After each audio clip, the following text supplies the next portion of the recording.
어찌하여 살아있는 자를 죽은 자 가운데서 찾느냐?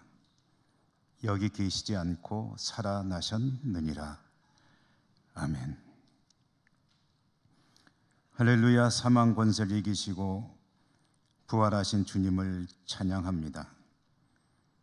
이 땅에 다시 한번 부활 소망 충만케 하셔서 질병과 죽음 앞에서 절망하고 있는 심령들 위에 새 힘을 더하여 주시옵소서. 부활의 기쁨이 충만한 주님의 날, 이 아침에 드리는 우리 예배를 받아 주시옵소서. 예수님 이름으로 기원하옵나이다. 아멘.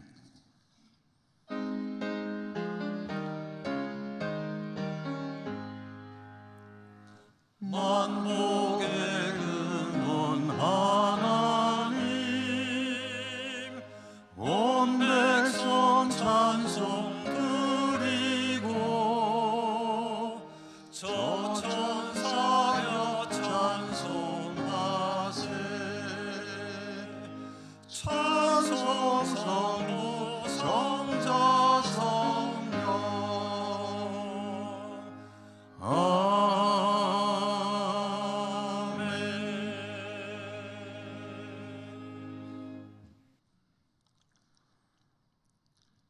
인생의 어려운 순간을 만날 때마다 낙심하고 신앙의 어려움이 닥쳐올 때 절망하며 하나님을 온전히 의뢰하지 못했습니다. 육신이 죽으면 모든 것이 끝나는 줄 알았고 눈에 보이는 것이 다인 줄 알았기에 거룩한 삶을 살지 못했습니다. 부활의 신앙으로 세상을 이기고 승리했는데 그렇게 하지 못할 때가 너무 많았습니다. 주님, 불쌍히 여겨 주시옵소서. 승리하는 삶으로 나가게 하여 주시옵소서. 이제는 주님과 저희들 자신만이 아는 모든 은밀한 죄들 침묵하며 하나님 앞에 고백합니다.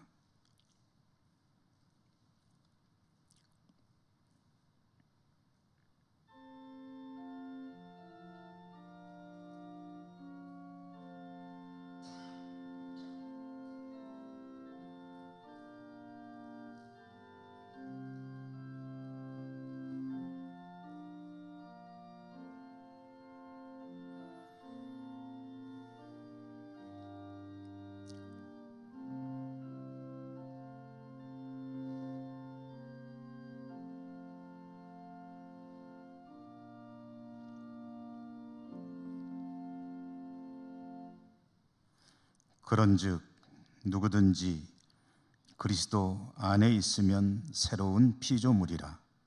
이전 것은 지나갔으니 보라 새 것이 되었도다. 아멘. 하나님께서 그를 사망의 고통에서 풀어 살리셨으니 우리 주 예수 그리스도로 말미암아 우리에게 승리를 주시는 하나님께 감사하노니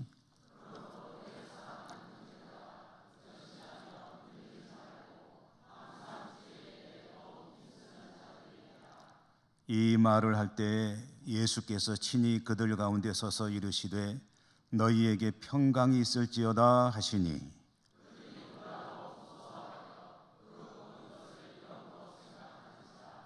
예수께서 이르시되 어찌하여 두려워하며 어찌하여 마음에 의심이 일어나느냐.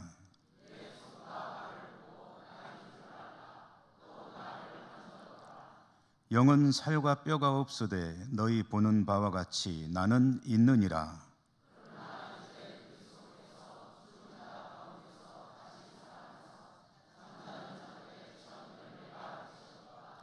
예수께서 이르시되 나는 부활이요 생명이니 나를 믿는 자는 죽어도 살겠고 무릇 살아서 나를 믿는 자는 영원히 죽지 아니하리니 이것을 내가 믿느냐.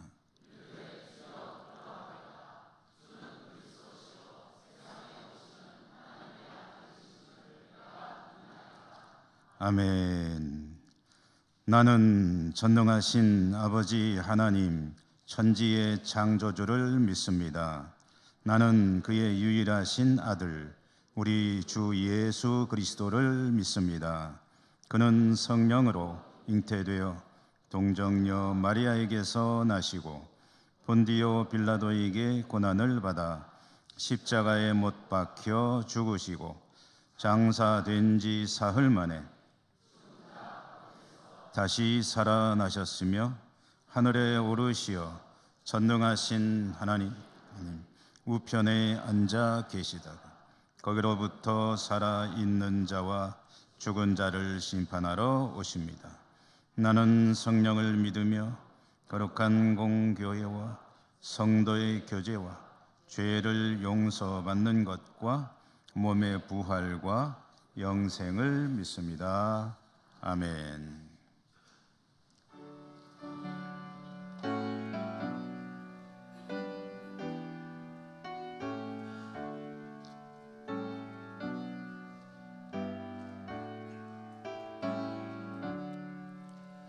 내 주님은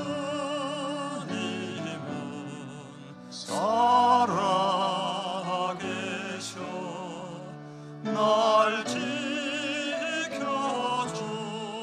지켜주시니 그 큰 사랑 인하여서 나 자유 얻었네. 나의 구원 되신 주님 내 소망 되신 주 항상 나와 함께 하셔 곧 다시 오시리. 나를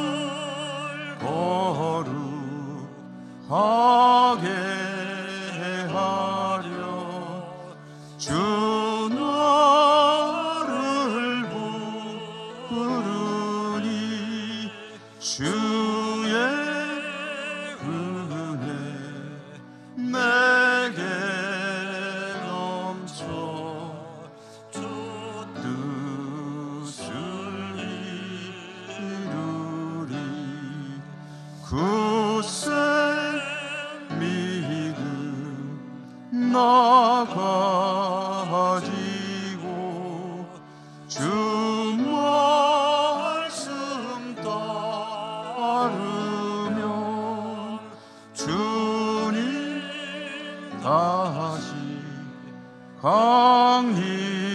강림할 때 날 영접하시리.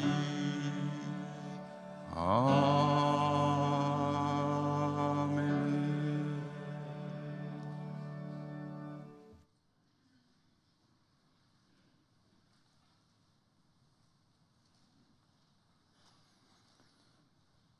할렐루야. 전능하신 하나님, 오늘 예수님께서 부활하신 기쁜 부활주의를 맞아 저희들을 이 거룩한 성전으로 불러주시고 다시 사신 주님을 찬송하며 예배드리게 하시니 감사합니다. 이 시간 사망 권세 깨뜨리시고 승리하신 예수님을 찬양할 때에 부활하신 주님을 만나 뵐 수 있는 귀한 은총 베풀어 주옵소서. 부활하신 주님, 저희들의 삶을 돌아볼 때 부활하신 주님께서 저희들과 늘 함께 하심에도 불구하고 믿음이 부족하여 걱정 근심으로 불안할 때가 많았음을 고백합니다. 주님께서 영생의 소망을 주셨건만 저희들은 그 소망을 잊어버리고 살아갈 때가 많았습니다. 저희들의 이 연약한 믿음을 다 용서하여 주옵소서. 이제는 부활의 확신을 가지고 이 모든 문제를 극복할 수 있는 믿음을 가질 수 있도록 더 큰 믿음을 허락하여 주옵소서. 이제부터는 저희들의 의심과 괴로움을 떨쳐버리고 일어나 부활의 증인으로 살아가게 하여 주옵소서. 자비로우신 주님, 주님의 부활의 터 위에 세우신 우리 예천교회가 부활하신 주님의 권능을 온 세상에 증거하는 교회가 되게 하여 주옵소서. 죽음과 질병과 공포와 절망으로 살아가는 영혼들에게 부활의 주님을 전함으로 그들을 위로하는 교회가 되게 하여 주옵시고, 그들을 사로잡고 있는 악한 세력을 깨뜨리는 능력 있는 교회가 되게 하여 주옵소서. 이 시간 예배드리는 온 성도들이 부활의 주님을 만나 배웠고 새로운 소망과 용기를 얻고 돌아가게 하여 주옵소서. 역사를 주관하시는 주님, 우리 민족 위에 자비를 베풀어 주사 많은 영혼들이 부활의 주님을 만나게 하여 주옵시고, 이 땅이 공평이 물같이 정의가 하수같이 흐르는 복된 나라가 되게 하여 주옵소서. 국내외적으로 급변하는 정세 가운데서 우리나라를 안전하게 지켜 주옵시고, 이제는 우리 그리스도인들이 좌로나 우로나 치우치지 말고 중심에 서서 국민 통합을 위해 힘쓸 수 있도록 인도하여 주옵소서. 이 시간도 강단에서 부활의 기쁜 소식을 선포하시는 목사님을 성령께서 친히 붙들어 주시고 능력의 말씀으로 저희 온 심령을 소망으로 채워 주옵소서. 아름다운 찬양으로 주님께 영광 돌리는 호사나 찬양대와 예배를 위해 섬기는 숨은 손길들 위에도 귀한 은총 베풀어 주옵소서. 이 모든 기도 드리올 때에 부활의 첫 열매가 되신 예수 그리스도의 이름으로 기도드립니다. 아멘.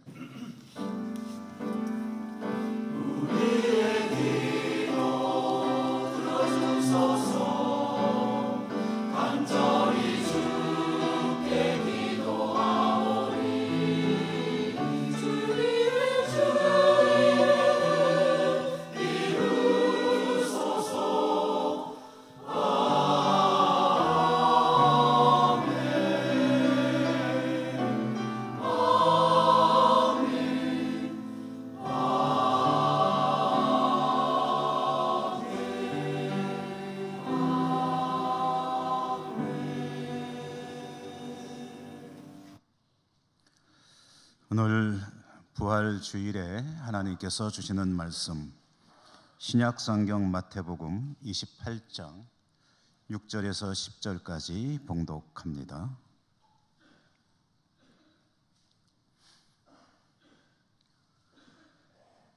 그가 여기 계시지 않고 그가 말씀하시던 대로 살아나셨느니라. 와서 그가 누우셨던 곳을 보라. 또 빨리 가서 그의 제자들에게 이르되 그가 죽은 자 가운데서 살아나셨고 너희보다 먼저 갈릴리로 가시나니 거기서 너희가 배우리라 하라. 보라, 내가 너희에게 일렀느니라 하거늘.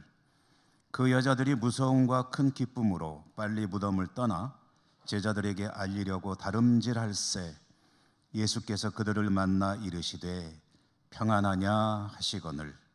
여자들이 나아가 그 발을 붙잡고 경배하니 이에 예수께서 이르시되 무서워하지 말라. 가서 내 형제들에게 갈릴리로 가라 하라. 거기서 나를 보리라 하시니라. 아멘.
아멘.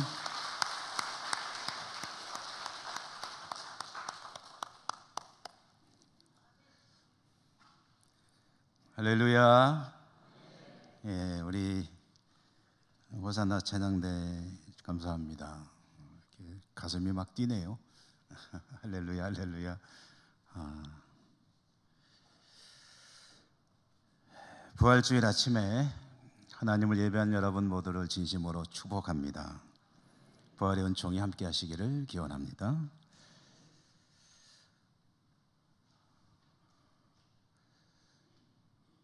오늘 하나님께서 주시는 말씀은 부활의 현장을 전해주는 말씀입니다. 그날 이런 일들이 그곳에 있었다. 주님께서 십자가에 죽으시고 사흘째 되는 날 새벽, 막달라 마리아라고 하는 사람, 그리고 또 다른 마리아라고 하는 사람, 두 여성입니다. 두 사람이 주님의 시신을 모셔놓은 무덤으로 갔습니다. 무덤을 찾아간 그들은 놀라운 광경을 목격합니다. 큰 지진이 있었고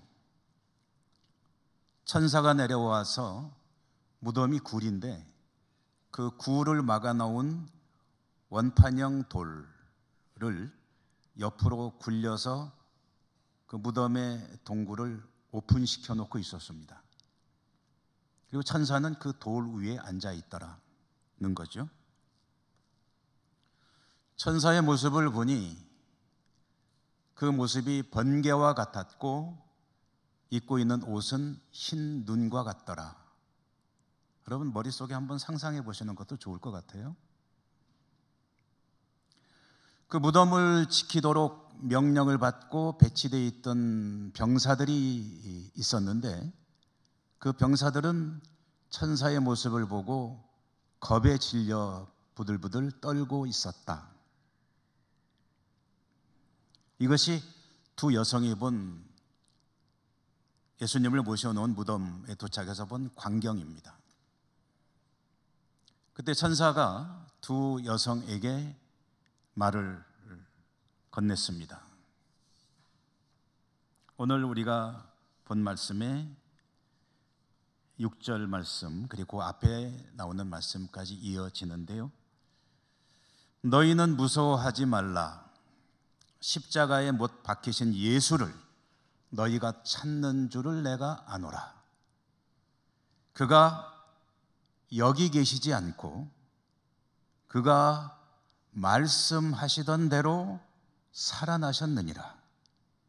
와서 그가 누우셨던 것을 보라. 이렇게 천사가 말을 했습니다.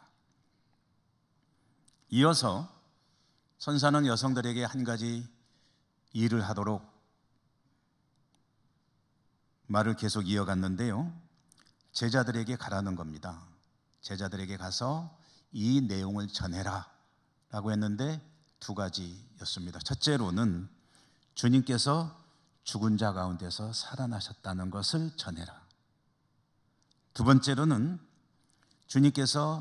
살아나신 주님께서 먼저 갈릴리로 가셨으니 너희들도 갈릴리로 가면 그 부활하신 주님을 만나게 된다. 가라는 거죠. 천사의 말을 들은 두 사람이 무섭기도 하고 기쁘기도 하고 복잡한 그런 심경이었을 것입니다. 아마 제정신이 아니었을 거예요. 천사의 말대로 제자들에게 이 소식을 전하기 위해서 그들은 다름박질하였다. 그때 주님이 나타나셨습니다. 여성들을 바라보면서 평안하냐 말을 건네시고 이어서 말씀하시는데 같은 내용의 말씀입니다. 10절에 보면은 가서 내 형제들에게 갈릴리로 가라 하라. 거기서 나를 볼 것이다. 이 말을 이제 전하라고 하신 거죠. 이렇게 성경이 부활의 현장을 우리에게 전해주고 있는데 이 부활의 사건은 역사적인 사실입니다. 물론 이 역사적인 사실이라는 것은 믿음으로 살아가는 우리들의 신앙 고백이 합쳐져 있는 그런 고백이기도 하죠. 우리는 이 사실에 대해서 의심하지 않습니다. 주님은 부활하셨다. 성경이 그렇게 우리에게 전해주신다. 주님의 부활은 물론 부인하는 이들도 있고 그럴 리가 없다 이렇게 저렇게 설명해 보려는 시도들도 있지만 그러나 믿음으로 고백하는 우리들에게는 우리가 가지고 있는 소중한 복음의 핵심 중에 핵심이 바로 이 부활입니다. 십자가와 부활은 우리 신앙의 양대 기둥이라고 할 수가 있겠죠. 그런데 만약에 이 부활이라고 하는 것이 역사적인 사실이 아니라 그냥 하나의 그렇게 믿고 싶은 것에 불과하다고 한다면 십자가의 의미도 조금은 아마 변해야 되지 않겠는가, 새롭게 해석이 되어야 되지 않겠는가. 그만큼 부활은 십자가와 함께 중요한 우리 신앙의 핵심이다라는 것입니다. 초대교회 시절에 성도들의 신앙의 중심, 그러니까 초대교회를 통해서 교회가 이제 이루어지고 오늘날의 예배 틀들이 갖추어지고 신앙의 기초들이 마련이 되게 되는데 그때 초대교회 성도들의 신앙의 중심은 십자가보다는 부활 쪽에 더 무게가 있었습니다. 부활하신 주님이 다시 오시는 것, 재림, 그것은 그들이 그 혹독한 박해 속에서 때로는 생명을 요구하는 폭력 앞에서도 신앙을 지켜낼 수 있는 원동력이 됐습니다. 부활의 소망이 그 힘이었습니다. 부활에 대한 믿음은 설사 생명을 포기하는 일이 있더라도 반드시 지켜야만 하는 최고의 가치였습니다. 주일 예배는 유대인들이었던 그들이 안식일이 아니라 주일에 모여서 하나님께 예배를 드린 것은 그날이 주님이 부활하신 날이었기 때문에 부활을 기념하는 모임으로 가졌던 것이고 그날 그렇게 모여서 그들은 사도들로부터 말씀을 배우고 그리고 성찬을 떼면서 주님의 살과 피를 취했습니다. 자, 이렇게 초대교회 때부터 신앙의 중심이었던 부활, 이 부활이 오늘 우리들에게는 어떤 의미로 다가와 있는 것일까 여전히 십자가와 부활은 우리 신앙의 중심이지만 부활은 우리에게는 어떤 의미로 이해가 되고 있고 부활의 사건이 우리에게 일어날 때 우리는 어떻게 되는 것일까? 우리는 부활을 어떻게 알고 있느냐? 여러분 한번 여쭤봅니다. 부활이 무엇입니까? 여러분에게. 주님의 십자가와 부활을 조금 더 의심하지는 않습니다. 그러나 내가 알고 있는 부활은 도대체 나에게 무슨 일이 일어난다는 것인가? 보통 성도들이 가지고 있는 부활에 대한 이해는 대략 이런 경우가 많습니다. 언젠가 우리의 육체의 생명은 끝나는 날이 있다는 것. 죽는 거죠. 그런데 그렇게 육체의 생명이 끝날 때가 있겠지만 주님이 부활하셨다는 것은, 첫 열매가 되셨다는 것은 우리도 주님의 뒤를 따라 부활할 것이요, 그러므로 영원히 부활하여 주님과 함께 살 것이다.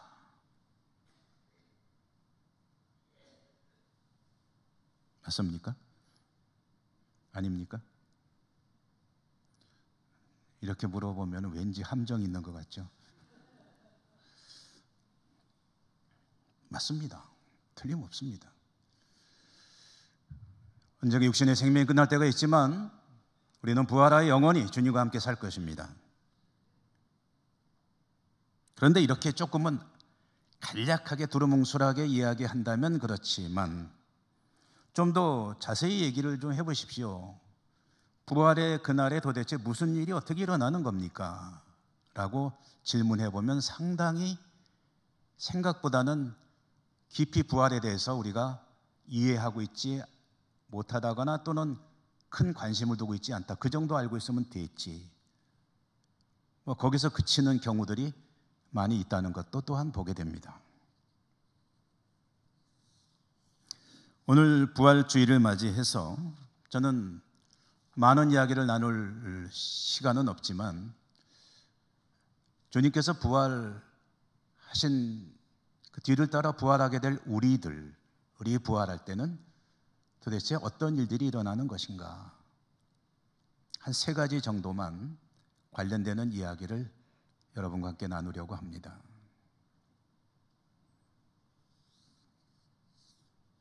부활에 대한 이해를 조금은 오해들도 있기 때문에 바로 잡자는 의미도 있습니다. 첫째로 저나 여러분 우리들이 부활할 것입니다. 믿음을 지키는 한. 그런데 부활할 때 무슨 일이 일어나느냐? 우리는 대체로 부활에 대한 이해를 영혼의 부활로 이해를 합니다. 그런 인식을 자기도 모르게 가지고 있다는 거죠. 영혼의 부활. 이게 무슨 얘기냐 하면은요, 우리 생명이 끝나게 되면 좀 전에 말씀드렸다시피 사람이 죽지만 영혼은 하늘나라에서, 주님 나라에서 주님과 함께 영원히 사는 영생으로 들어가게 된다. 그것을 부활로 이해를 하시는 경우들이 많이 있는 것 같다는 거죠. 이것은 일종의 영혼의 부활을 영혼의 부활로 생각하는 그런 이해라고 할 수가 있을 것입니다. 그런데 여러분 성경을 잘 읽어보면 부활은 영혼의 부활이 아니라 육체의 부활입니다. 성경이 말하는 부활은 우리의 생명이 끝날 때 영혼이 주님 곁으로 가는 것을 부활이라고 말하지 않습니다. 그것은 부활 이전의 일입니다. 영혼이 육체를 떠나 천국 주님 곁으로 가는 것이 성경의 부활이 아니라 성경의 부활은 육체가 다시 살아나는 것이 부활이다. 언제일지 알 수는 없습니다만은 우리 주님께서 재림하실 때 죽은 자들이 다 일어난다고 했습니다. 그게 부활입니다. 부활에는 두 가지가 있습니다. 생명의 부활로 나오는 자들이 있고 심판의 부활로 나오는 자들이 있고, 믿음으로 살았던 이들이, 하늘 생명책에 그 이름이 기록된 자들이 생명의 부활로 나와서 완성되는 주님의 나라에서 온전히 부활한 영혼과 육신을 가지고 주님과 함께 또한 영원히 살아가는 것, 그게 부활입니다. 그래서 우리들이 부활한다는 것은 그 일이 일어난다는 것을 말하는 것입니다. 죽은 뒤에 영원히 천국 가는 게 부활이 아닙니다. 두 번째로, 육체의 부활이라고 할 때 적지 않은 분들이 현재의 몸과 모든 것을 그대로 가지고 다시 부활한다고 생각하는 경우들이 많이 있습니다. 성경을 통해서 보면 육체의 부활은 지금의 이 몸을 가지고 부활하는 것이 아닙니다. 새로운 몸으로 다시 살게 되는 것이다. 영광스러운 몸, 새로운 몸으로 부활한다. 이렇게 말씀드리면 어떤 분들은 굉장히 섭섭해 하시거나 또는 때로는 낙심하시는 분들도 계세요. 나는 지금의 내 아내와 남편과 똑같이 그대로 이어서 살고 싶은데 그 완전히 바뀌면 어떻게 되는 거예요? 뭐 그런 분들도 계시고요. 또 지금의 자신의 육체가 굉장히 마음에 드는 분들 계시겠죠. 투자도 많이 하고 고치기도 많이 고치고 돈도 많이 들여놨는데 딴 거로 바꾸지 어떡하지? 그런 분들은 조금 유지하고 싶은 마음이 있을 수 있고, 죄송한 말씀이지만 싹 갈아엎었으면 좋겠어 하는 분도 계실 수 있겠죠. 관계도 또 그대로였으면 좋겠고 완전히 새롭게 설정됐으면 좋겠다는 이들도 있을 것입니다. 근데 대체로 연속성은 가지되 완전히 새로운 영광스러운 몸으로 다시 산다는 것이 성경이 전해주는 내용입니다. 여기에 대해서 여러분에게 성경 한 구절만 인용해서 말씀을 드려본다면, 고린도전서 15장에서 하나님께서 사도 바울로 하여금 고린도로 보낸 편지가 고린도 전후서 아닙니까? 15장에서 부활에 관한 이야기를 많이 들려주셨습니다. 그래서 고린도전서 15장을 부활장이라고도 하는데, 그 15장 44절에 보면은 이렇게 말씀하고 있습니다. 제가 천천히 읽어볼 테니까 한번 들어보십시오. 육의 몸으로 심고 신령한 몸으로 다시 살아나나니 육의 몸이 있은즉 또 영의 몸도 있느니라. 잘 못 들으셨을 수 있으니 한 번 더 읽어드릴게요. 육의 몸으로 심고 신령한 몸으로 다시 살아나나니 육의 몸이 있은즉 또 영의 몸도 있느니라. 여기서 이제 이게 헬라 말로 되어 있는 성경을 우리말로 번역해 놓은 거 아닙니까? 근데 원래 성경이 기록된 헬라 말로 읽어보면 육의 몸이라는 말은 좀 번역을 다르게 할 수가 있습니다. 그것은 이전의 몸이란 뜻입니다. 그러니까 부활하기 전의 몸이 있고, 그다음에 신령한 몸 또는 영의 몸이라는 말은 그 이후의 몸이란 뜻입니다. 그래서 부활 이후의 몸이 또 있다. 이 둘이 같지가 않다는 거예요.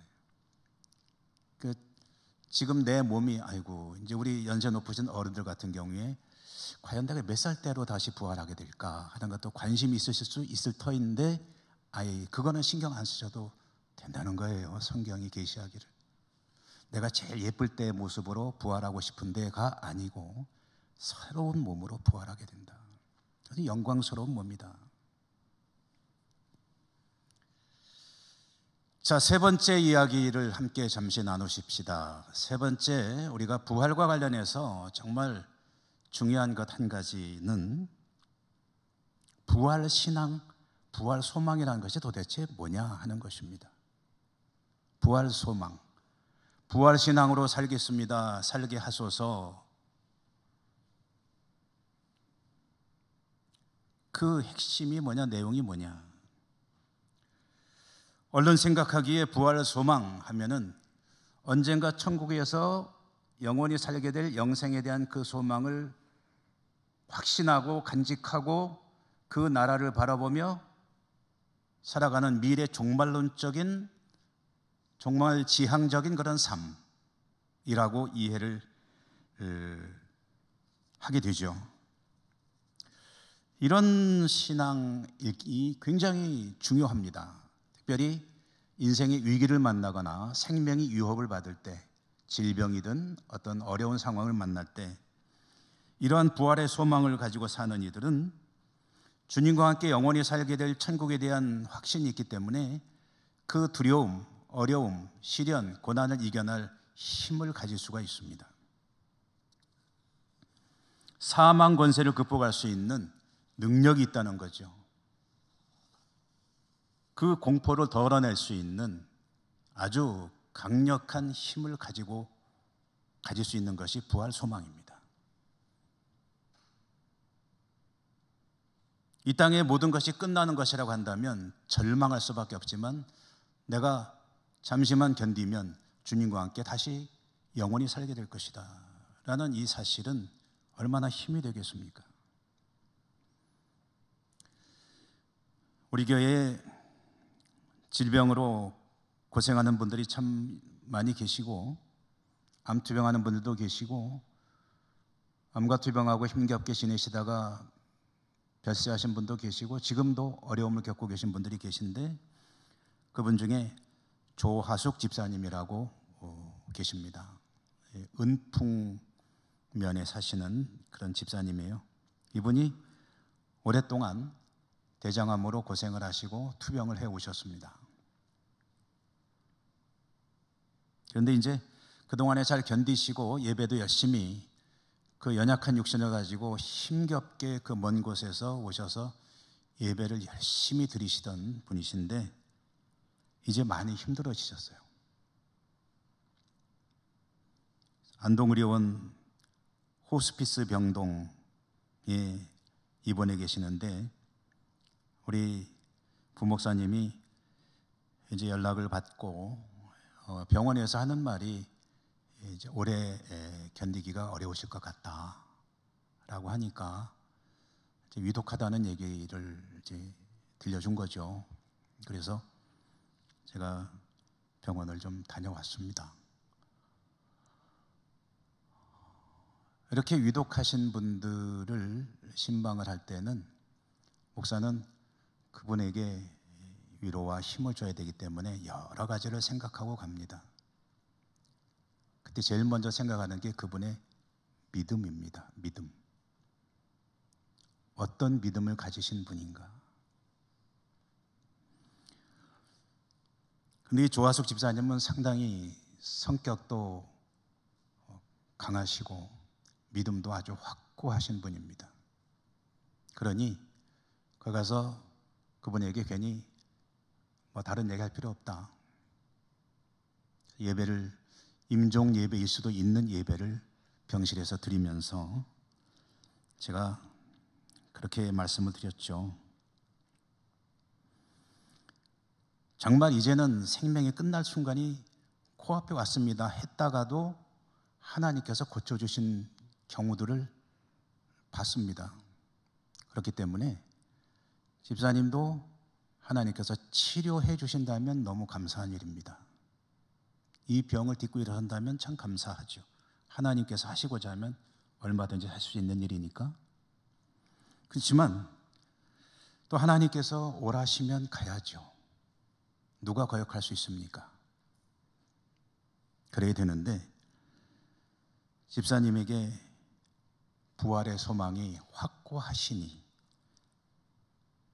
우리 이렇게 하십시다 하면서 제가 이제 권고한 내용은 천국에 대한 기대를 가지십시다. 눈을 감았다 떠보니 주님을 볼 수 있게 된다면 얼마나 좋겠습니까?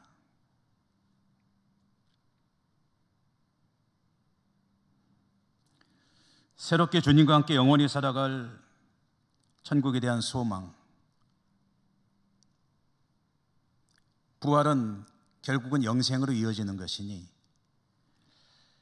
사망 권세를 극복할 수 있는 것이니, 자, 기대를 가지고 주님께 남은 시간 의탁하고 힘을 내십시다.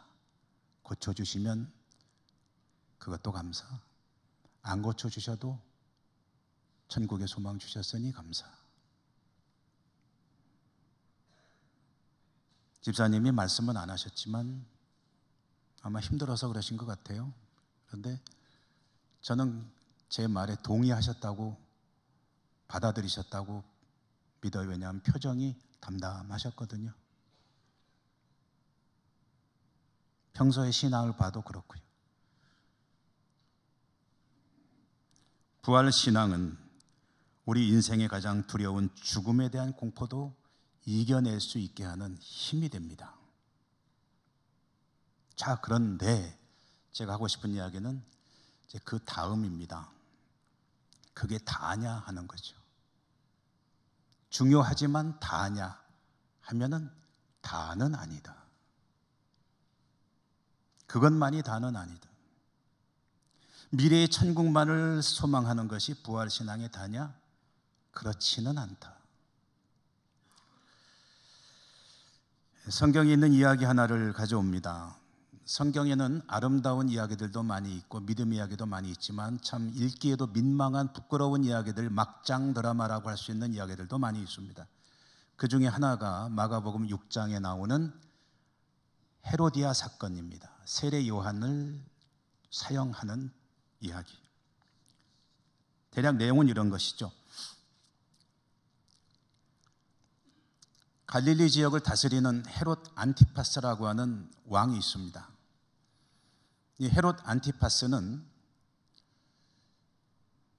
촌수로 따지면 자기 조카쯤 되고, 또 다른 촌수로 따지면 자기 이복 남동생의 아내인 헤로디아라고 하는 여성을 좋아했습니다.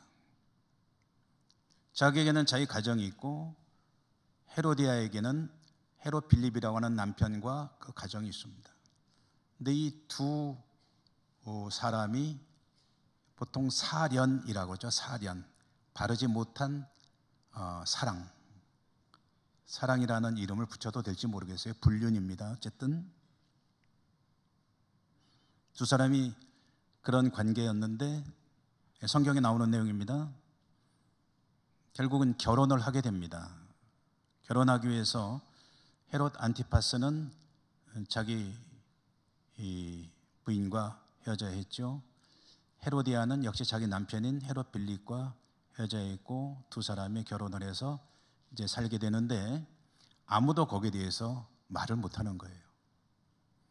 그때 세례 요한이 그들을 향해서 질타했습니다. 공개적으로 비판을 하고, 그리고 이게 무슨 짓이냐 라고 하니 헤로디아가 더 화가 나가지고, 헤롯 안티파스는 세례 요한을 좀 두려워했거든요.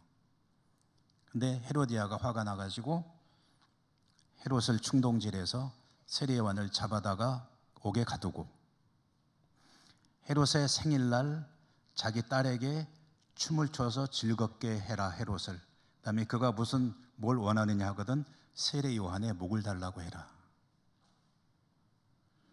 그렇게 해서 세례 요한이 참수형을 당하게 됩니다. 그 이야기가 마가복음 6장에 나오는 세례 요한이 죽는 그 사건인데요. 이 성경의 소재를 가지고 여러 가지 문학 작품들이 쓰여졌습니다. 그런데 이 사건을 가지고 영국의 극작가입니다. 오스카 와일드라고 하는 사람이 살로메라고 하는 작품을 썼습니다. 오페라라도 만들어지고 굉장히 유명한 그런 작품인데, 이 살로메라고 하는 이 희곡에서는 작가가 쓴 거기 때문에 성경의 내용을 좀 각색했습니다. 좀 바꾼 거죠. 드라마화한 거죠. 살로메라고 하는 이름은 성경에는 나오지 않습니다만은 다른 살로메는 있지만 이 헤로디아의 딸이 살로메는 라고는 나오진 않습니다. 이 오스카 와일드가 살로메라는 이름을 붙여가지고 작품을 만들 때 살로메가 이 천하의 미인입니다. 그래서 자기 의붓 아빠인 헤롯 안티파스도 엄마인 헤로디아와 사랑을 하다가 이 딸인 살로메에게 반해가지고 살로메에게 욕심을 품습니다. 그런데 이 살로메는 세례 요한에게 매력을 느끼게 됩니다. 감옥에 갇혀 있는 세례 요한을 보면서 진짜 멋진 남자다. 그래서 유혹을 합니다. 요거는 성경이 아니고 그 희곡 이야기입니다.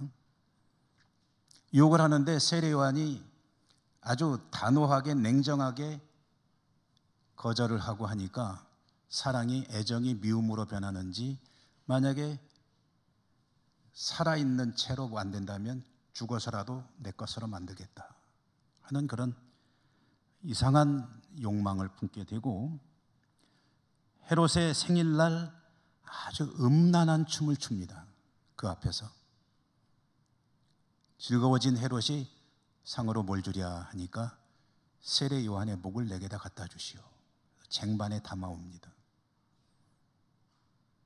그 세례 요한의 입술에 입을 맞추는 살로메 이야기. 이런 내용 때문에 처음에는 이것을 극장 오페라도 상영도 안 되고 굉장히 그 제재가 많았던 작품이었다고 하는데요. 근데 그 이 살로메라고 하는 작품 속에서 이런 이야기가 나옵니다.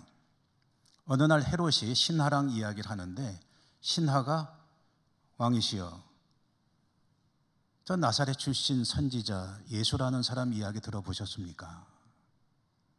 뭔데? 이 사람이 돌아다니면서 많은 병자들을 고치고 있다고 합니다. 그래? 그건 뭐 좋은 거 아니야? 죽은 자도 살린다고 합니다. 뭐라고? 죽은 자를 살려낸다고? 그건 안 되지. 병자를 고치는 것까지는 뭐 다 좋은 일이지만 죽은 자를 살린다는 것은 내가 허락할 수 없다. 금지시켜라. 그가 어디 있느냐? 그를 찾아보아라. 그러자 신하가 하는 말이 그를 찾을 수 없습니다. 그러나 그는 어디에나 있습니다. 라고 대답을 합니다. 저는 이 살로메라고 하는 이 희곡을 읽어보다가 이 대목에서 좀 생각을 좀 했습니다. 여기에 대단히 영적인 의미가 들어있구나. 이 오스카 와일드의 해석이겠지만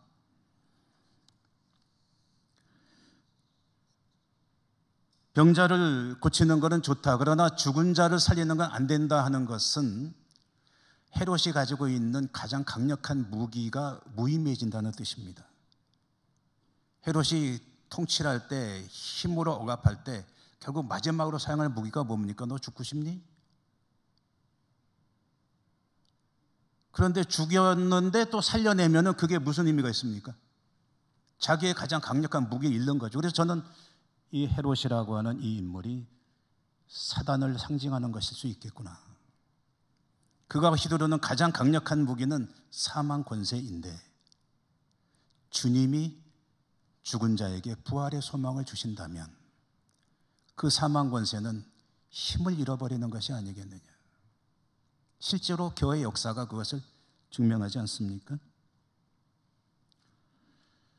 그 주님이 어디에나 계시고 우리가 그를 찾을 수 없습니다라는 것은 그는 우리가 어떻게 할 수 있는 존재가 아닙니다 라는 말로 이해를 해봅니다. 그렇다면 헤롯은 가장 강력한 폭력 무기를 잃어버리는 셈이고 우리의 언어로 바꿔본다면 사단의 가장 강력한 권세를 우리 주님이 무력화시키는 것이 부활 소망인데 그 주님이 지금 어디 계시냐?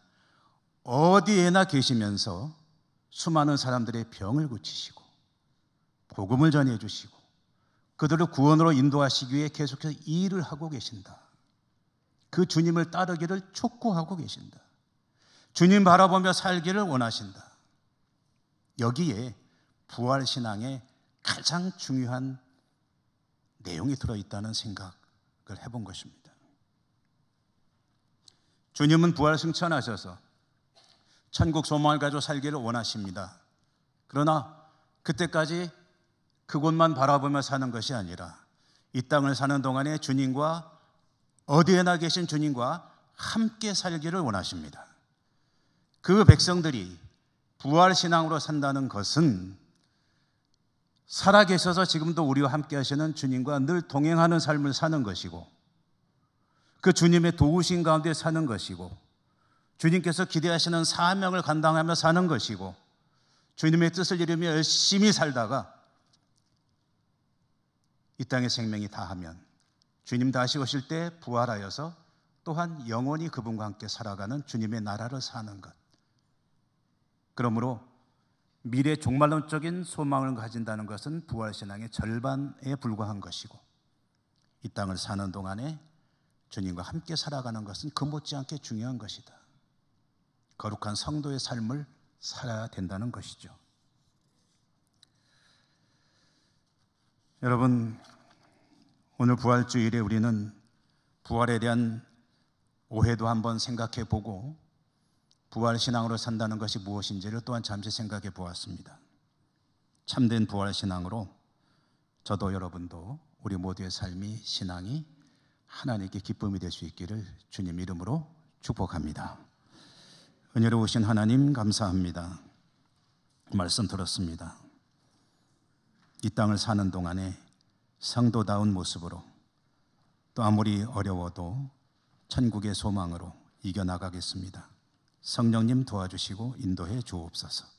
예수님 이름으로 감사하고 기도드립니다. 아멘. 찬송하시며 봉헌하십니다.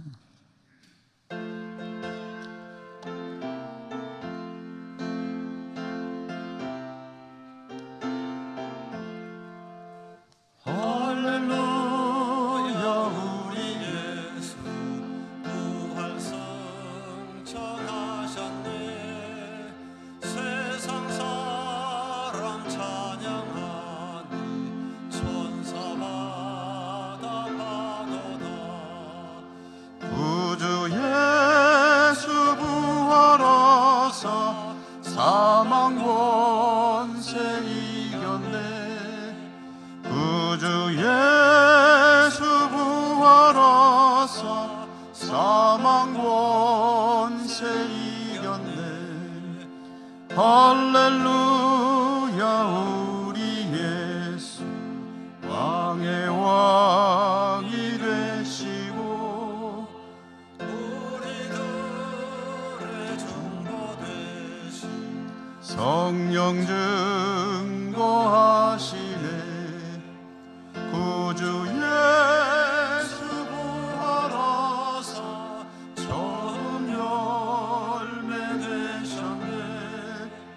구주 예수 부활하사 처음 열매 되셨네. 할렐루야 우리 예수 음과 뒤가 없도다. 무덤 속에 있는 죄인 주가 일으키시네. 구주 예수 부활하사 영광 주로 오시네. 구주 예수 부활하사 영광 주로 오시네. 하나님 감사합니다. 오늘 부활주일 저희들이 하나님 앞에 나와 감격의 예배로 영광 돌리게 하시고, 예배하러 나오는 저희들이 빈손으로 오지 않고 부활 감사 예물을 비롯하여 여러 가지 이름으로 하나님께 예물 드릴 수 있도록 복 주신 것도 감사합니다. 모든 것이 하나님의 은총임을 믿음으로 고백하며 드리는 저희 예물을 오늘도 기쁘게 받아주시고 드리는 저희들의 삶이 부활신앙으로 세상에서 거룩한 성도의 삶을 하나님께 영광 돌리는 복된 삶에 성공할 수 있도록 더욱 축복해 주옵소서. 예수님 이름으로 감사하고 기도드립니다. 아멘.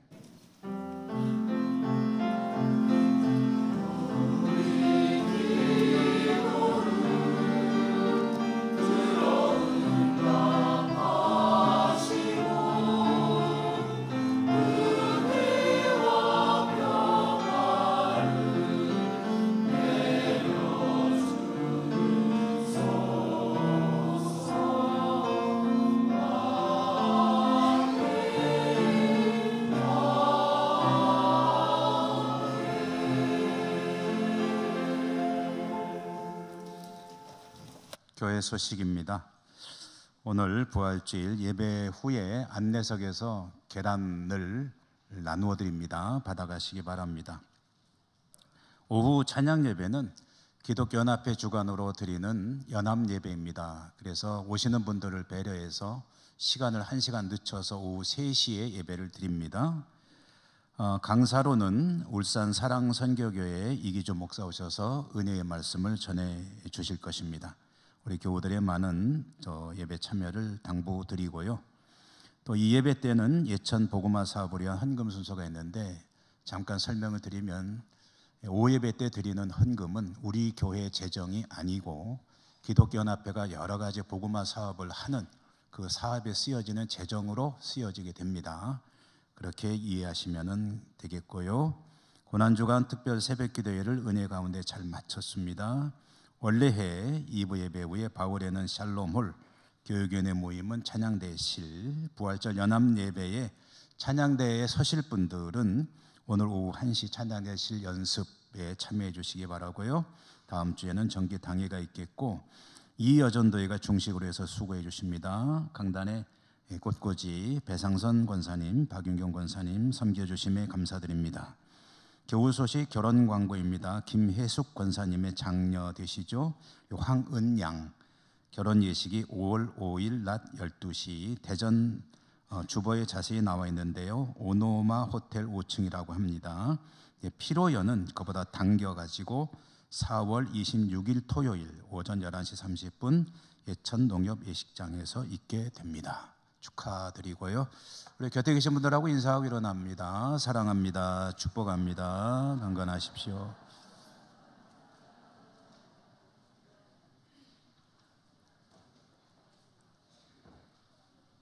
주기도성 축도로 예배 마칩니다.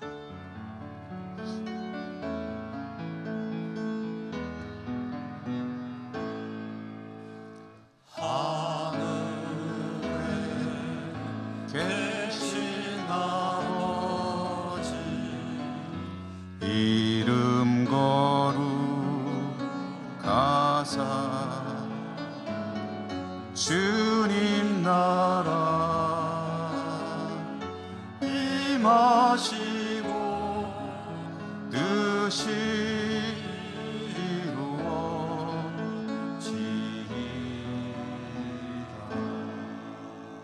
일용할 양식 주시고 우리들의 큰 죄 다 용서하옵시고 또 시험에 들게 마시고 악에서 구원하소서.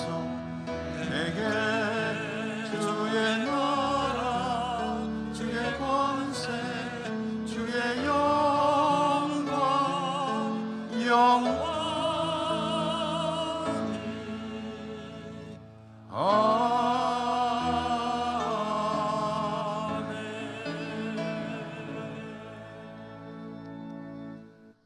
부활의 아침에 하나님을 예배하고 다시 삶의 자리로 나가는 주의 백성들을 축복하소서. 부활신앙으로 날마다 승리하는 삶이 되게 하소서. 여러 곳 각지 흩어져 있는 우리 가족들에게도 축복하여 주시옵소서. 예수님 이름으로 기도드립니다. 아멘. 주 예수 그리스도의 은혜와 하나님 아버지 사랑과 성령님 교통하심이 주의 백성들 머리 위에와 저들의 모든 삶의 현장 위에 부활신앙으로 소망으로 항상 함께 하시옵기를 축원하옵나이다. 아멘.